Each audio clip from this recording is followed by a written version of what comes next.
Madam గారు సుమోలు వేసుకుని వెళ్తున్నారు కూరగాయలు కొనడానికండి. నీకు ఆ ఎమోషన్ అలా అనిపించిందా? అది కాదు, పిల్లాడిని కొట్టాడని టీచర్ని నరకడానికి వెళ్తుంది. ఈవిడితో కాపురం ఎలా చేస్తున్నారండి బాబు? నేనెక్కడ చేస్తున్నాను, అదే నాతో చేస్తుంది. అదేంటి మీది లవ్ మ్యారేజ్ అన్నారు? అవును, వన్ సైడ్ లవ్. మీ సైడ్ నుంచా? కాదు, ఆవిడ సైడ్ నుంచి. నన్ను చూడగానే మనసు పారేసుకుంది. ఆవిడ మనసు పారేసుకుంటే మాత్రం ఇష్టం లేకుండా మీరెలా చేసుకున్నారండి? నేను ఎక్కడ చేసుకున్నాను, అదే బలవంతంగా ఎత్తిపోయి నన్ను చేసుకుంది. అదేలా? ఎందుకులే, అదో టెరిఫిక్ హారర్ స్టోరీ. చాలా ఇంట్రెస్టింగ్ గా ఉందండి, చెప్పండి ప్లీజ్. మా అమలాపురం. నేను డిగ్రీ చదివాను, ఉద్యోగం సద్యోగం లేదు. పొట్ట చేత్తో పట్టుకుని ఊరొచ్చాను. ఏ మీ ఊళ్ళో బాత్రూములు లేవా? అది కాదా, బతుకుదేరు గురించి. ఓహో. ఓ గ్రానైట్ ఫ్యాక్టరీలో ఉద్యోగం కోసం వెళ్ళాను. అక్కడ ఓనర్కి నేను బాగా నచ్చి వెంటనే ఉద్యోగం ఇచ్చేశాడు. ఆ ఆనందంలో ఆయన కాళ్ళకి దండం పెడుతుండగా క్వాయ్ క్వాయ్ క్వాయ్ క్వాయ్ అని సీఎం కాన్వాయ్లా 30 సుమోలు వచ్చాగాయి. అందులోంచి వేట కొడవళ్ళు నాటు బాంబులు పట్టుకుని ఈ కడపరెడ్డమ్మ దాని గ్యాంగ్ దిగారు. మిమ్మల్ని వేసేయడానికా?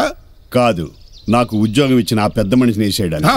నేను అడ్డుపడి మనిషిని మనిషి చంపుకోవడం మానవత్వమా కాదు అని 2 పేజీల స్పీచ్ ఎమోషనల్ గా ఇచ్చాను. మీలో అంత మానవత్వం ఉందా? మానవత్వం నా సెంటర్ స్ప్రెడ్.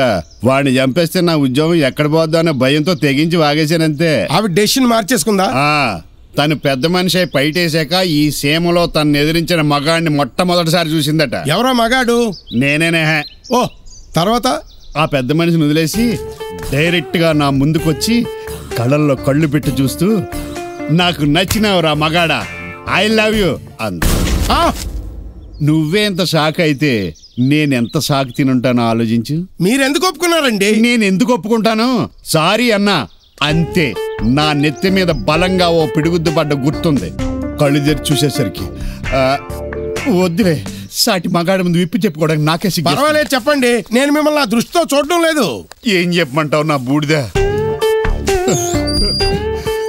మంచం మీద పురుగు ఆడిపోయింది, పక్క చెదిరిపోయింది, నేను నగ్నంగా పడున్నాను. అంటే నా శీలం దోచేసుకుంది. ఊరుకోండి సార్, బాధపడి మాత్రం ప్రయోజనం ఏముంది?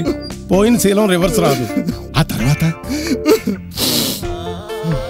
మగాడికైనా ఆడదానికైనా శీలం శీలమే కదా, బాగుండదని భర్తగా ఉండి పెడుతున్నాను.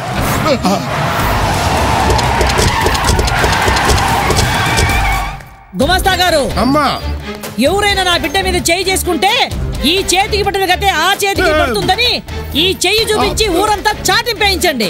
అలాగేనమ్మా. ఒళ్ళంతా చిరాగ్గా ఉండాదే, బెడ్రూమ్ లోకి రండి. బెడ్రూమ్ లోకా? ఇప్పుడు కోపం వచ్చినా తాపం వచ్చినా వెంటనే తీరిపోవాలా, రండి.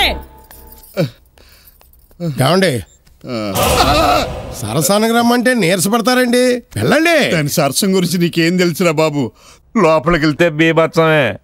అక్కడ కూడా ఆవిడదే పై చెయ్యి. ఏమాత్రం రసవత్తరంగా ఉండదా? రక్తసిక్తంగా ఉంటుంది. వస్తున్నా. Poor fellow.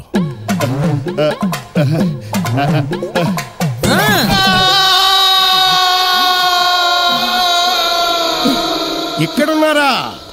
ఇప్పుడు ఇదేంటండి, కోతి కొరికిన కొబ్బరి చెప్పలా ఇలా అయిపోయారు? కడప రెడ్డమ్మ చేతిలో పడ్డాక ఇంకెలా ఉంటానురా? రివెంజ్ అంటూ ఫ్యాక్షనిస్టుల ప్రాణాలని, రొమాన్స్ అంటూ నా ప్రాణాలని తీసేస్తుందిరా. చిచ్చి, వినడానికే చాలా అసహ్యంగా ఉంది. ఇలా రోజు రేపులు చేయించుకోవడం ఎందుకు? నాకేమన్నా సరదానా? మరి ఎక్కడికైనా పారిపోవచ్చు కదా. ఓసారి ఆ ప్రయత్నం జరిగింది. ట్రైన్ ఎక్కి కాశీ పారిపోతుంటే 100 సుమోలతో చేసి ట్రైన్ ఆఫ్ చేసి కసాబెసా నరికేసి. మిమ్మల్ని? నన్ను నరికేసిన బాగుండు. మరి ఎవరు నరికేసింది? నాకు లిఫ్ట్ ఇచ్చిన ట్రైన్ డ్రైవర్ని, సీట్ ఇచ్చిన టీసీని 2 చేతులు నరికేసింది. మరి మీ చేతులు నరికేలేదా?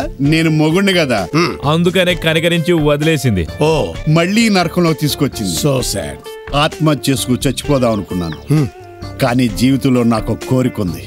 అది తీరేక చచ్చిపోదామని కొంచెం పోస్ట్ పోన్ చేసుకున్నాను. ఏంటది? ఒక్కసారి, ఒకే ఒక్కసారి నేను మగాళ్ళ ఉండాలని. నా ముందు అందమైన అమ్మాయి సిగ్గుపడుతూ నిలబడితే ఆ అమ్మాయిని నేను గట్టిగా కౌగిలించుకుని బెడ్ వరకు నడిపించుకుంటూ వెళ్ళి బొగ్గ మీద ఒకటి, లిప్పు మీద ఒకటి 2 ముద్దులిచ్చి ఓ అరగంట సుఖపడాలని ఆ తర్వాత నేను చచ్చిపోయినా పర్వాలేదు. ఓ ఇదో పెద్ద కోరిక. మీ కోరిక నేను తీరుస్తా. నువ్వు తీరుస్తావా? చిచి, నేను ఆ టైప్ కాదు. నేను ఆ టైప్ కాదు. దగ్గరుండి మీ చేత ఫ్యామిలీ టైప్ లో రొమాన్స్ చేయిస్తాను అంటున్నాను. నిజంగానా? చాలా థ్యాంక్స్ గురుమూర్తి. నా లైంగిక బాధను అర్థం చేసుకుని నాకు ఇంత హెల్ప్ చేస్తున్నందుకు. మళ్ళీ జన్మంటూ ఉంటే నేను బ్రోకర్గా పుట్టి నీ లోన్ తీర్చుకుంటాను.